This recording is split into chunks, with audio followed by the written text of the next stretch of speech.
Welcome to the League of Women Voters and City Club of Central Oregon 2022 Primary Candidate Forums, two organizations that are passionately nonpartisan. I'm Carol Leshy, President of the League of Women Voters of Deschutes County. Our candidate forums are conducted according to League of Women Voter guidelines. All candidates who have filed in their race are invited to participate. In the interest of fairness, we do not let an RSVP of regrets cancel a forum.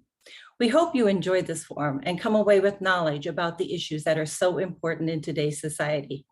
Democracy is not a spectator sport. Please use your voice and vote. Thank you. Good evening, and thank you for taking the time to learn more about the candidates running to represent you. My name is Kim Gammond, and I am the Executive Director at the City Club of Central Oregon. If you'd like to learn more about tonight's forum or any of our upcoming forums, please visit us at cityclubco.org. At City Club, we are working to build a conscious and civic-minded community that results in responsible civic engagement. We do this through community forums and utilizing the tools of civility to promote productive and safe conversation. You can learn more at cityclubco.org.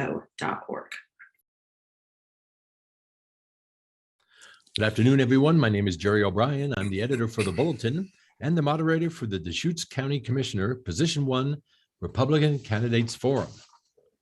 The Deschutes County Board of Commissioners acts as the governing board for the county, including various service districts, councils, and committees.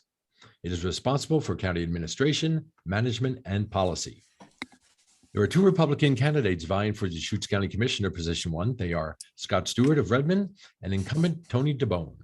The person who wins the Republican primary election on May 17th will run against the Democratic candidate in the general election in the fall, and that is Oliver Tatum.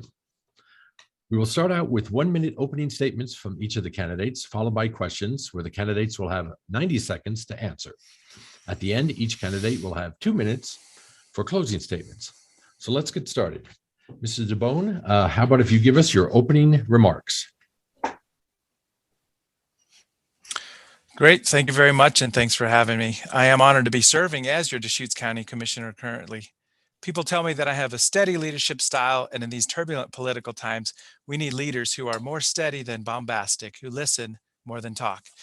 So I live in southern Deschutes County in La Pine area. My wife grew up here originally, and we moved back here for our son to be in the same school system for 12 years.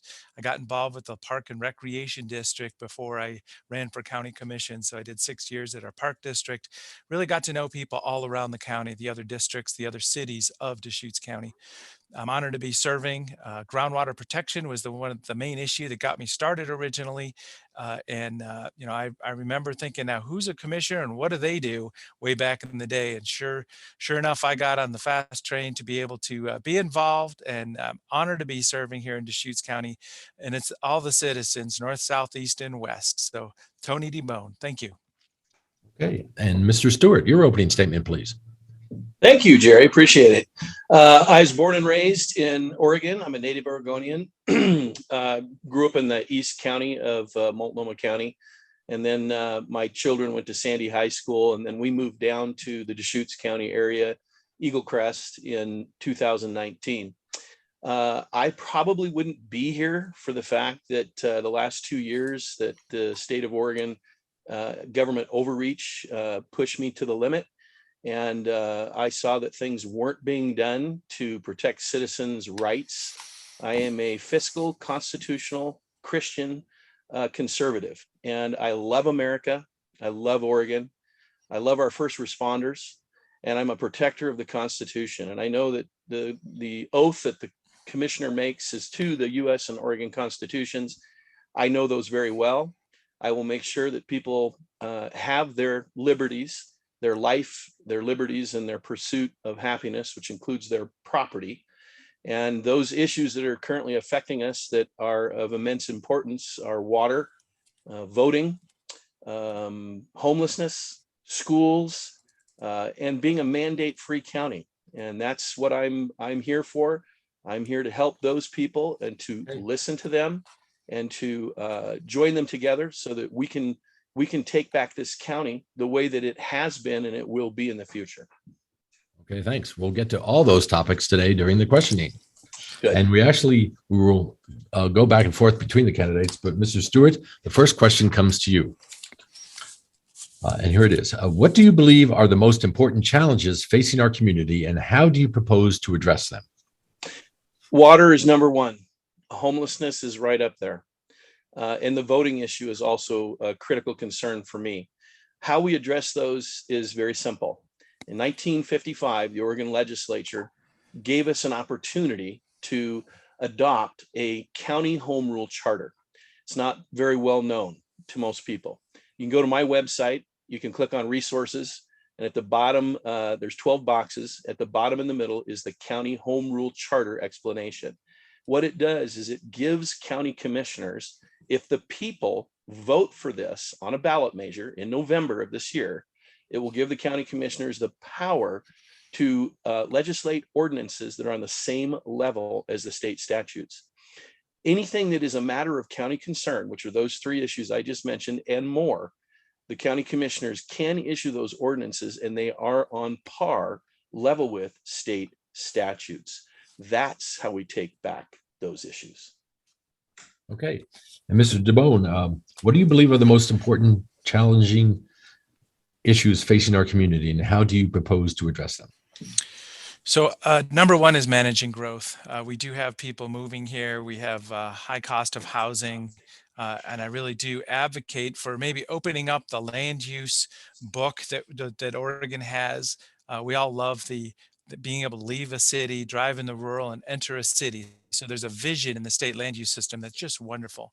But urban growth expansion, private property rights is very important. So I think there's an opportunity to, find that affordable housing option. And I would always advocate for campgrounds also. And this fits it right into homelessness. So managing growth with affordable housing and homelessness.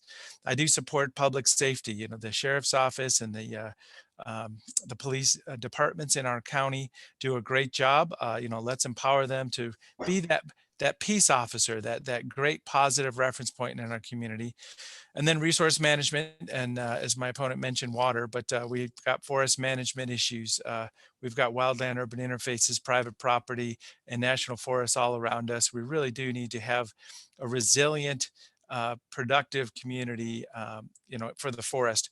I do offer a sound fiscal policy. So right now, the big challenge is cost of fuel, interest rates, inflation is happening. So we all need to work together on this to look for the opportunities to be more efficient, stay within budget, provide cost-effective services for everybody. So the big picture is managing growth, supporting our public safety, and sound fiscal policy. Okay, well, thank you. And this question to you, Tony. As Deschutes County is facing exceptional drought conditions for the third year in a row, there has been mounting concern over water-intensive development proposals across the region. With continued reports of wells running dry and farms losing water access earlier each year, residents are concerned over development such as additional golf courses, artificial lakes, and luxury housing. As a county commissioner has decision-making authority over county development applications, what will be your approach to future development in light of the continued water crisis?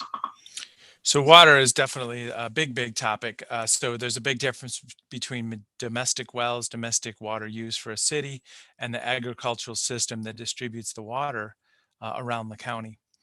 So we have water. When you think about it, the mountains are to the west of us, where the water is flowing underground here. So domestic wells have been needing to go a little deeper. So because I struggle with this every day, thinking, are we really lacking water? Are we losing water?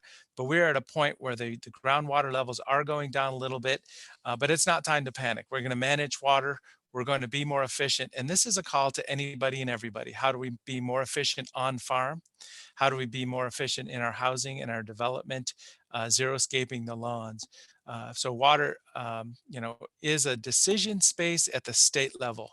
When we have a land use application in front of the Board of Commissioners in the rural, so we just represent the rural land use, there's a county code and the state water use laws, and we live in a water mitigation basin. There's no new water rights to be had in our basin. We can only move the water rights around. So there's a water mitigation plan with the applications, and if it's approved by the state, it gives the path for future development. So we see this with a new resort development in Sun River area, new resort development in Eagle Crest area. But those water rights are applied for, and there's a water mitigation plan that's approved as we make the land use decision on that. So we have to work together on water. And Scott, same question to you. As a county commissioner, has a decision-making authority over county development applications. What will be your approach to future development in light of the current water crisis? Simple, Gerry. You stop them from draining the water out of our reservoirs. This has been going on far too long. And a spotted frog does not supersede human life or life, liberty, and the pursuit of happiness. And if that was the case, they'd have to address the bull trout. The bull trout are dying because the water level, the temperature in the water is rising and they can't live there. Furthermore, you have keystone species, salmon, steelhead. Salmon and steelhead are going to die because the water temperature is rising. Salmon and steelhead to the water ecosystem is like honeybees are to plant life. You lose one of those and we're in deep trouble. Two greatest resources here to Deschutes County is farming, ranching, and leisure, vacationers coming in and out. We lose those two things because of the drought, which in many ways is man-made because we're not allowing the water to fill up in Wickiup Reservoir.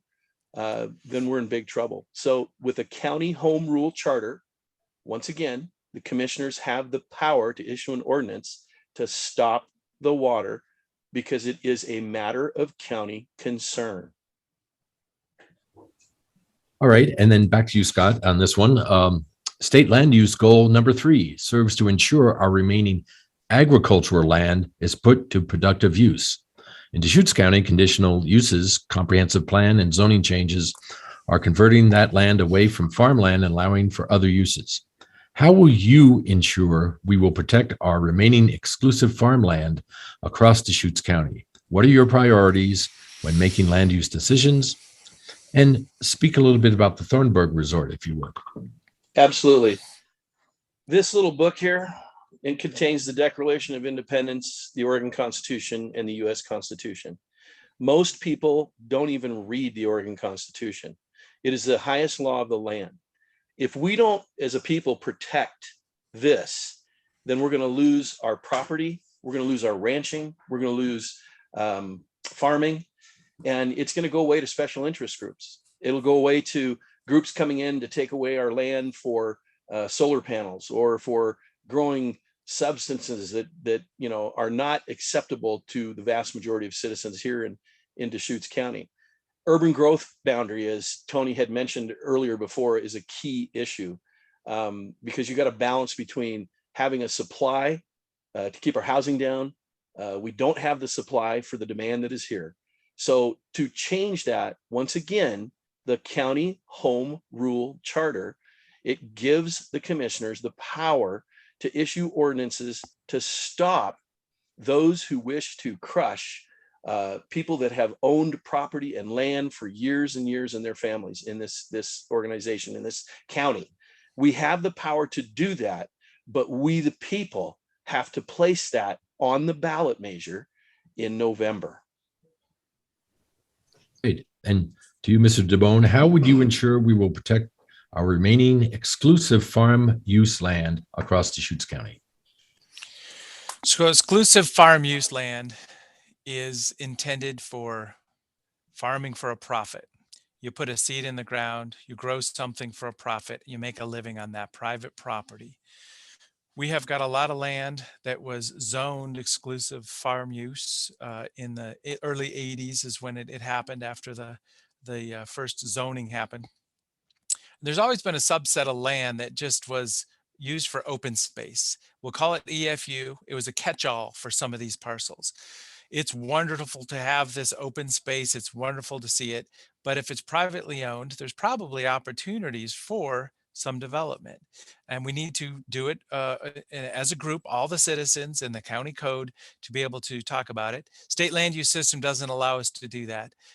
It's really interesting to see that some of the parcels on the east side of Bend have been rezoned recently. And the beginning was the Department of State Lands. The state itself used the land use exception system to rezone property or a planning amendment and zone change for that property. So it was known in the 80s that, hey, wait a minute, this has never been farmed. It doesn't have agricultural water. So there's places to be able to grow, but we just hold on to it in the state land use system. If we can grow for a profit, let's stabilize it. Let's keep it. There's some wonderful properties on Lower Bridge and different places around the county, but there's other places that's truly just open space, low value soils without water. I'll stop there at this time. Okay, well, thank you. And back to you, Tony. How would you grade the county's response thus far as the public health authority in addressing the pandemic? How will you prepare the county for the next pandemic? If COVID resurges, would you impose a mask mandate? And what would you have done differently? So a worldwide pandemic, a new novel virus. It was political from day one, which is a real shame. For the first 3 or 6 months, everybody just needed to learn about this. Let's be careful. Let's figure out what's right for ourselves. I was always an advocate of a culture of prudence and safety. If you want to get a vaccine, if you want to wear a mask, please do. It may be prudent if you're going into a store and you're immunocompromised. The governor took all of the authority away by making statewide mandates for masks. And I was never a proponent of that. But also vaccines. Vaccines were a choice. A new vaccine in response to this virus so quick takes people to digest. Some people the time to digest, is this the right thing for me? Deschutes County has a wonderful public health department. Our health people were ready. We've spun up a vaccine clinic at the fairgrounds, high throughput, open for anybody and everybody. We did outreach for people that were ready for a vaccine. We provided supplies, the PPE supplies, sanitizer to the businesses, really supported everybody in the time of really unknowing what was going to happen. As time went on, we saw the spikes up and down a few times. The hospital system was overloaded. So it was time to really take it seriously. But, we're past that now. There's other therapeutics that are coming online, and hopefully we don't see a big spike. But if we do, we're going to learn about it in the science of it and make really good choices at our public safety authority. Okay, thank you. And over to you, Scott. How would you grade the county's response to the pandemic, and how would you prepare for the next one? F. And here's my reason why. I wouldn't be in this race if it wasn't for the fact I didn't feel like the county wasn't supporting us as a people. The vast majority of the people felt like they were left alone. There was an egregious amount of state overreach by our governor. She had a timeline. There's a timeline in the Constitution in Article XA, Section 6. She had 60 days. She also had a choice to choose a different statute given to her by the legislature. But on every single statute, every one that she chose, she has ORS 433.411. That gave her 58 days. So why were we continuing to be ruled by a desperate, tyrannical, out of touch, out of control public servant by the name of Kate Brown for 2 years? I've never worn a mask. I've been out on the front lines. People's rights, that group formed because nobody was listening to us. So as a people, and we're up to about 5,000 right now and growing, we stopped Costco from forcing people to wear masks. Coastal, Bimart, I could go on and on. Businesses that I've been up and down Highway 97, helping them open their doors so that they didn't go bankrupt from being locked down. I didn't see my commissioners out there doing that. Matter of fact, they were promoting masks and vaccines. So you've got two stark differences between Tony and myself when it comes to response to COVID. It should be a person's personal medical decision on whether they want to wear a mask or not. And if your mask works, then you shouldn't worry about mine. Let's move on to another topic, homelessness. This goes to Scott. This question is for you first. Homelessness is among the most concerning issues of Oregonians. What do you see as the role of the county in finding solutions? Enforce current laws. There's three types of homeless people. Those that don't want to be there, but by unforeseen circumstances and situations in their life, they're forced to be there. Those people want a hand up. They don't want a hand out. So we need to find solutions for them. Short-term housing, work, teach them financial management in their own budgeting. Those are things we can do, and we can help and provide those services. Then there's those that are pretty much strung out on drugs. Some of them don't want to be strung out in drugs, but because of the crime bill 110, it failed the Oregon people because they only addressed the first issue, which was making drugs easier to get. But they didn't address the second issue, which is providing mental health space and beds and mental health to get them healthy so that they can think clearly and choose whether or not they want a hand up or a hand out. And then there's those people that just like being there. So if you enforce the law, if you deal with the laws currently in the books with safety, with fire, and with public health, those issues are all at risk when you allow people to camp and park and do the things they do when they're not supposed to be there. Once again, get back to the highest law of the land and protect the people so that we're not lawless, but we have law and order. That's who I am. Okay, thank you. And over to you, Tony. Homelessness is among the most concerning issues of Oregonians. What do you see as the role of the county in finding solutions? So we're going to take a leadership role on this in Deschutes County. It's serious business. We've always had people come and go and live in the public lands in the summertime and really enjoy the outdoors.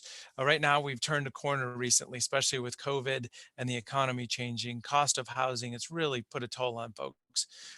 I do advocate for a safe place for people. We want to find that location that we can ask people, hey, if you really need help, if you're raising your hand, you're asking for help, let's find that place to get you stabilized. State land use really constrains the cities and the counties to be able to say, okay, here's the camp or the oasis or the village or whatever we're going to call it.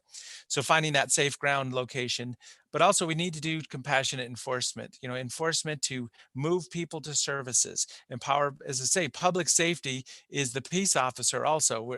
In the last couple of years, it's kind of turned upside down about being negative on public safety, but we need to just welcome public safety and say, okay, these are the people that are out there 24 hours a day responding to bad situations. A person that's homeless isn't a criminal, but criminal activity should be enforced. Absolutely.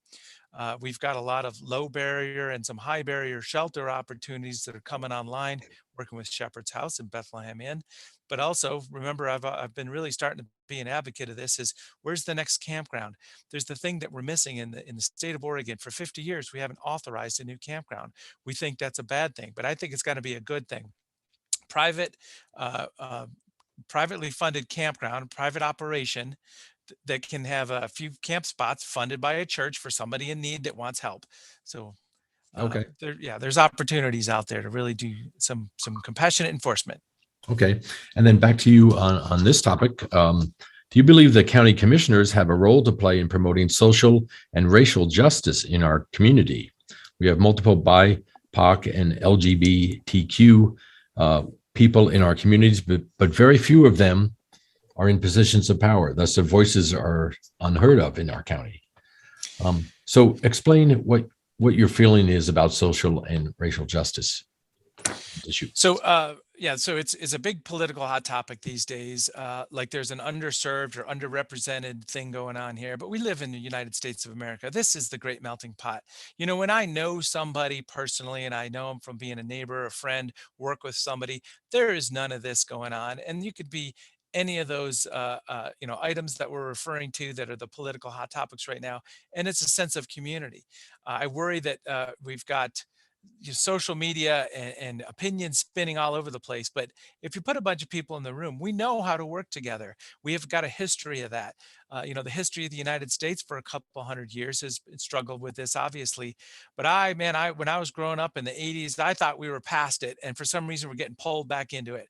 So I would ask anybody and everybody, let's all work together, get to know your neighbors, make sure you're personally welcoming to anybody and everybody around you, and it'll just reduce the pressure on this situation. there's a tricky situation that ends up being, what should we do with the resources of the county or your government to go fix this situation?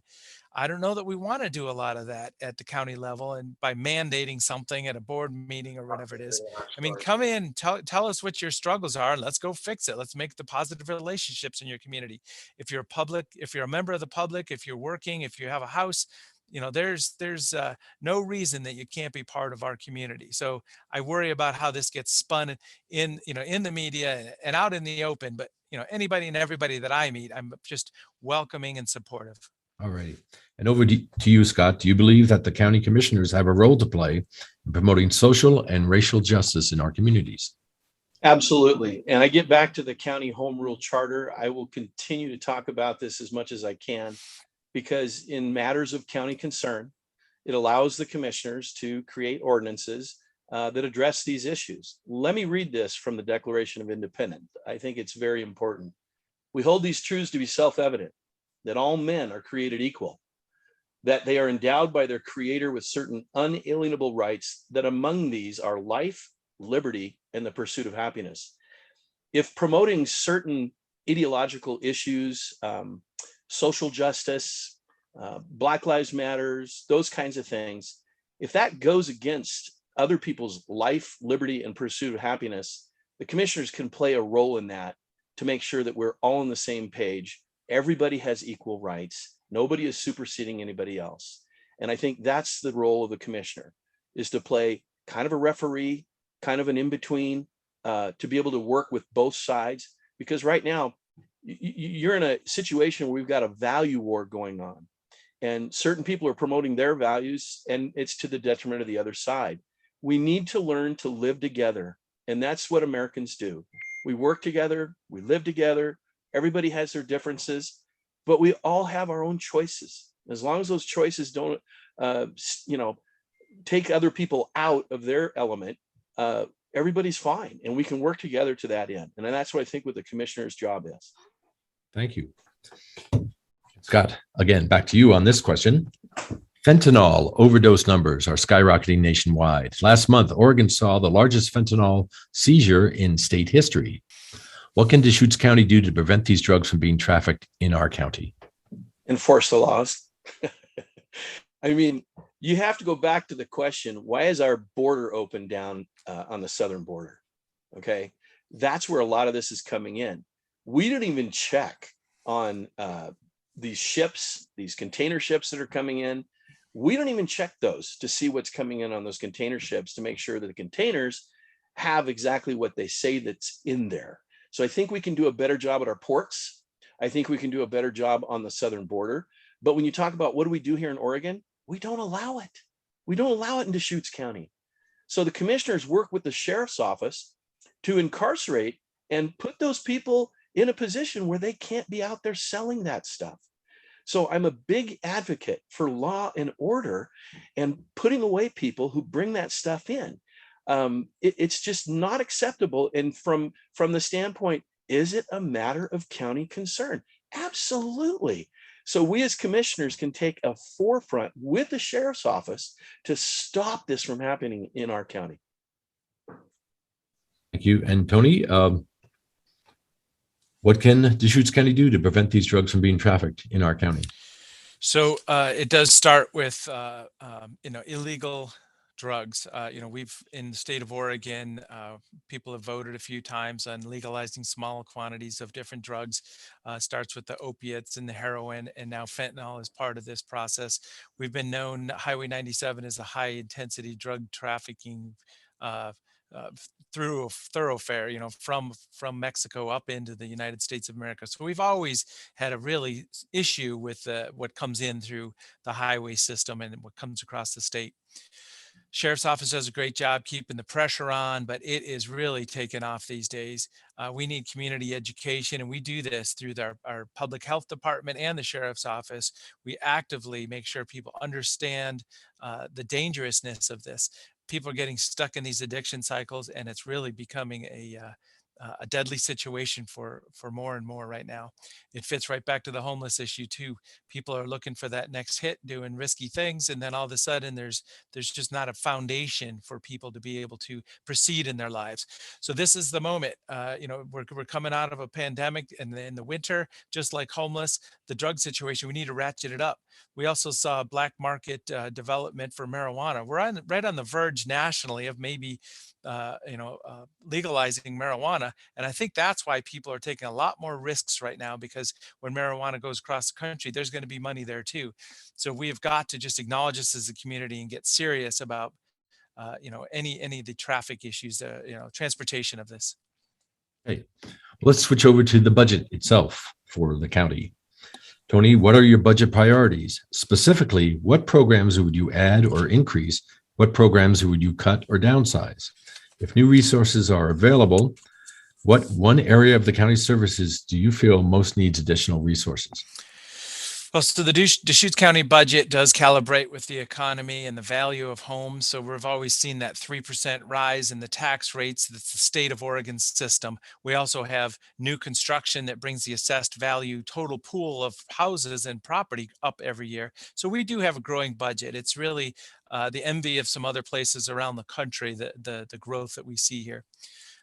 Right now, the cost of everything has gone way up too. Just the cost of employees and the benefits of keeping about 1,100 employees of Deschutes County, and construction. We need to buy some buildings, and now we're going to construct a courthouse. We've had estimates that are really growing on even the near horizon of building that courthouse. And we've also been spending money in our public and behavioral health. Behavioral health with our stabilization center was our big commitment the last few years. We have it open 24 hours a day. The state has given us some big grants to really make that commitment. So we've really made a lot of the big steps that we need to, and we need to grow into those services. And I think that's where we need to stay right now. We bought some buildings in Redmond. We're going to be redeveloping those, providing more health services, and backup 911 center and the clerk's office in Redmond. So we're going to be growing into those also. So it's really kind of the path for most things, and a couple of those items. The fairgrounds is a enterprise fund. It's got its own balance sheet. The not landfill has got its own balance sheet also. So we're doing pretty good, but the cost of everything is the shocking budget item for the year. Okay. And Scott, back to you. What are your budget priorities? Thanks for asking, Gerry. This is one of my favorite topics. I will work with Patty Adair, and on day one, we will require all 22 departments to come in 95% of the budget that they just had in 2022. They're not going to like it. But what we'll do is we'll give them back a 2% bonus. And that 2% bonus, if they can reach that 95% of that level, can go towards payroll equally for all those that are still remaining in those departments. You've got people out here suffering, Deschutes County citizens who have increased gas prices, increased housing prices, increased food prices. Then you got a county government that's fat, and it is fat. When you've got 3 different sign companies, ODOT, county, and the state, and we've got payroll, workers' comp, we got retirement going out. Why? There's so much redundancy, and it takes a business person with a business mind, somebody that understands profit and loss, somebody that can understand human personnel management, to come in and make these changes. And that's what we will do on day one, is we will work with this county to get that budget tightened up. We can make do with what we have. Yes, there are certain emergencies. You've got equipment that needs to be replaced. We find a way to do it, and we do it without costing the taxpayer any more money. And furthermore, we create a different culture. You, the citizen, are the customer of the county, and that's the way it needs to be. When you come in and when you pay your taxpayer dollar, the public servant is the recipient of your money. Okay. In other words, they work for you. Yes. All right. And back to you, Scott. According to the Ford Family Foundation, Oregon's by the numbers report, there are 13 available slots for every 100 children that need childcare services. What will you as county commissioner do to address this issue? First of all, we would encourage those people who are qualified to open up their homes, and they can open up their homes to be childcare providers with certain specifications and certain rules that they follow by. I would also encourage that private schools start. My brother-in-law and I started a school called the Hub School. It's a Christian private homeschool association for all those teachers that were because they didn't want to give a religious exemption, or they didn't want to get the vaccine, were fired. And that's illegal, but we'll go to those people and we'll say, hey, you're certified. Can you help us out? Can you run these clinics or these homeschools or these daycare, these jobs for these people, so that we can get parents to bring them there at a reduced amount of money? And that's what I think county commissioners need to do, is think outside the box. We can do that. Once again, it's a matter of county concern. We can create ordinances with a county home rule charter. And I'm going to keep hammering on that, because it's very important. We're the 7th most populated county, and there's no reason why we shouldn't have a county home rule charter to give us those opportunities to create those opportunities for people to create their own businesses and provide those services, so that we can fill those, give those kids the opportunity, for the preschool. Thanks. So, Tony DeBone, what will you do as county commissioner to address the childcare desert that we have here? So childcare desert is a known issue, and there's a bigger picture here too. So we've got a lot of people leaving the workforce, silver tsunami, baby boomer retirements, younger workforce needing to be able to step up, and a lot of great opportunities too. So when we talk about a childcare scenario, that means both parents are working if there's two parents in the house. So there's a lot of culture in this concept also. With the ARPA dollars, the American Rescue Plan dollars, Deschutes County invested millions, like $6 or $8 million total, into the backbone system. So neighbor impact and the ESD, the high desert ESD, and the OSU Cascades and COCC. So there's a lot of resources. It's being formulated right now to get some people really qualified to do that home or that child care to be able to help folks right now. So there's capacities coming online, but also there's people working at home and taking turns with the kids. So there's a lot of moving parts in this area right now. I do advocate for those small home-based child care centers. It's a point in time where a young family has a kid or two, and then they say, well, how about we use our home as the place? So I always advocate for that as an opportunity to, be able to bring the neighborhood kids into that neighborhood house and be able to support each other as young families. The future is going to be a lot better down this. We've got big operations going on for St. Charles, and OSU Cascades are bringing a lot of people online to be able to provide resources in this area. Okay, thank you. And back to you again, Tony.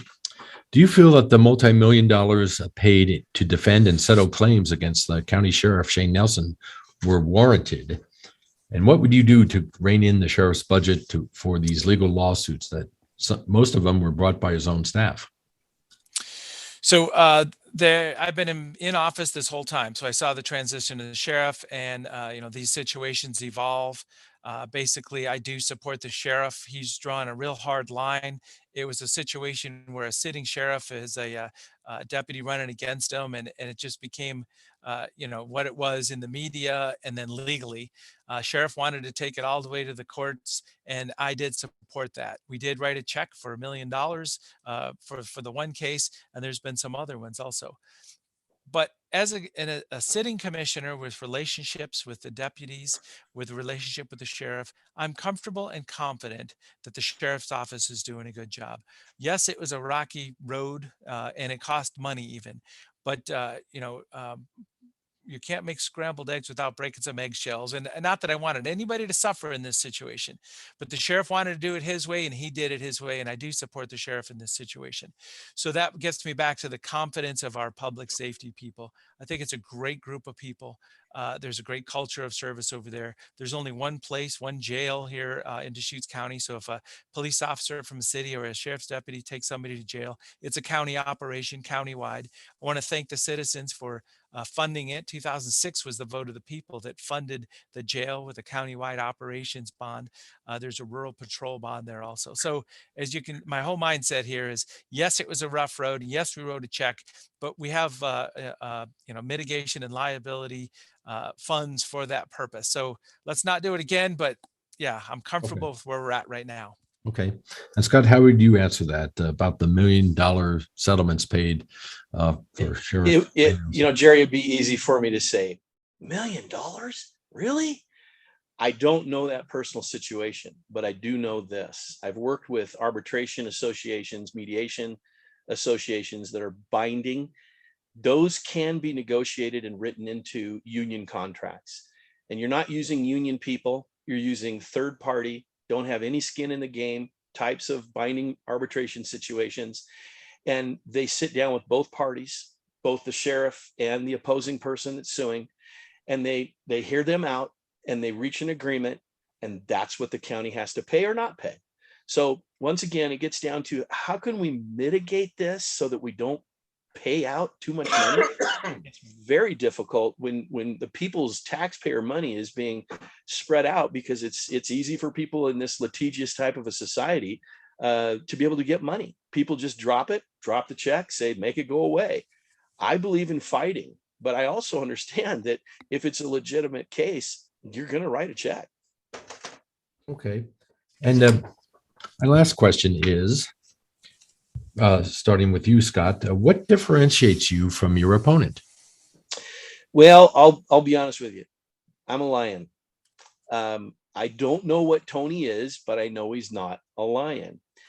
Right now, our county needs leadership that will take action, not just sitting in a chair in a county office, but actually being out in the front lines. My goal is to unify Deschutes County citizens.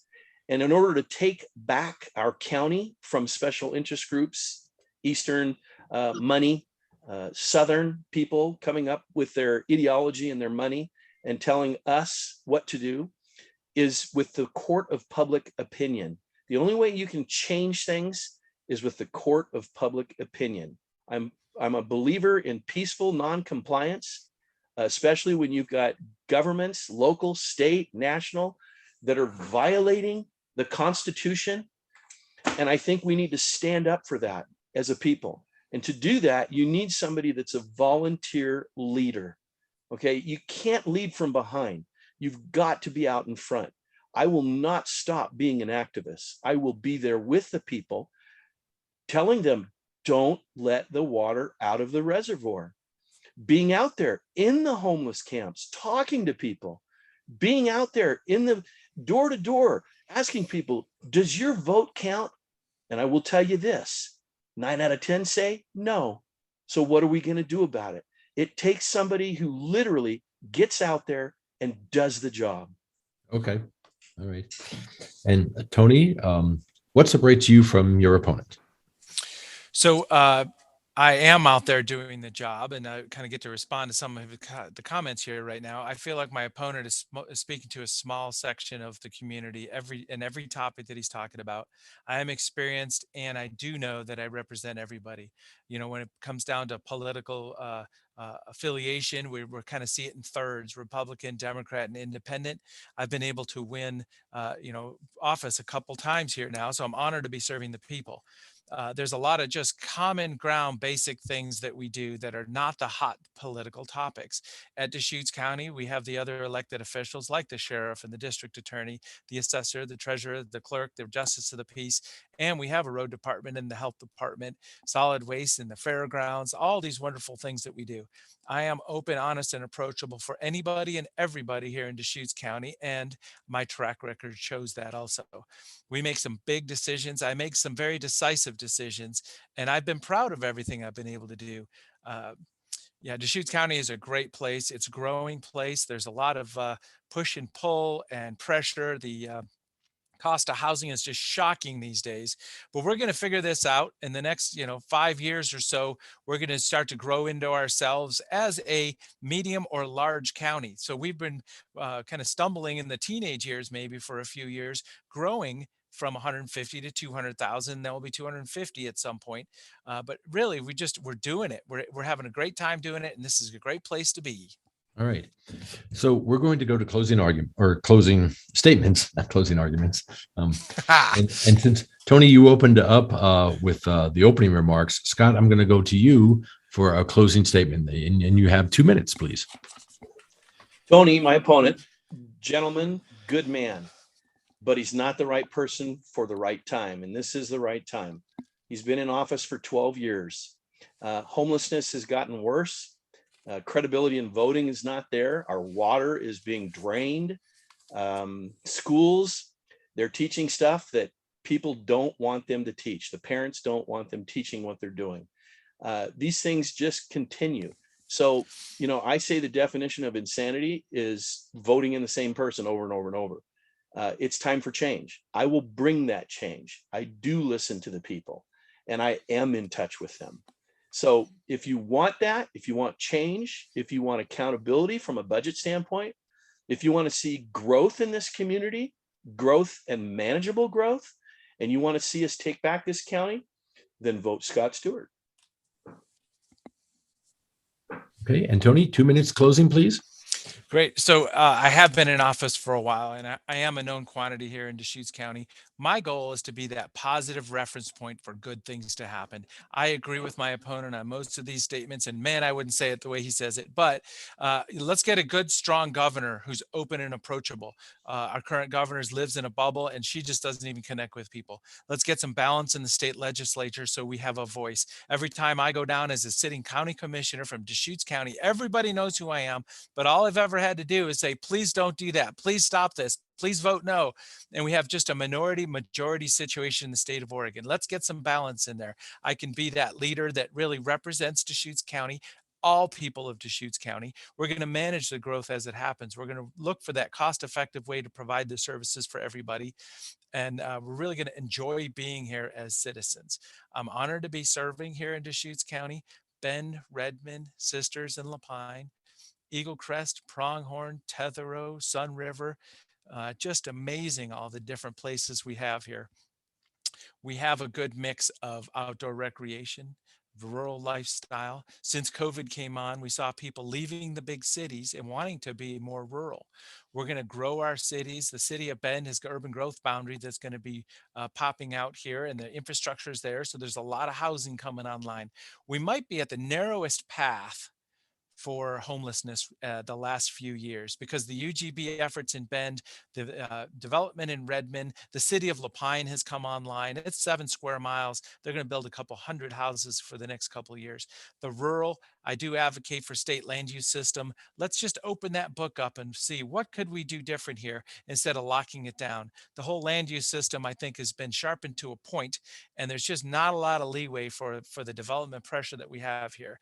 I'm experienced and I'm enthusiastic, and I think I'm more valuable to the people now than I have been just with my experience. So thank you very much. Vote Tony DeBone for Deschutes County Commissioner, position 1. Okay. Well, thank you both, gentlemen. And thanks to the candidates for participating in this League of Women Voters of Deschutes County and the City Club of Central Oregon's Republican Primary Candidate Forum for Deschutes County Commissioner, position number 1.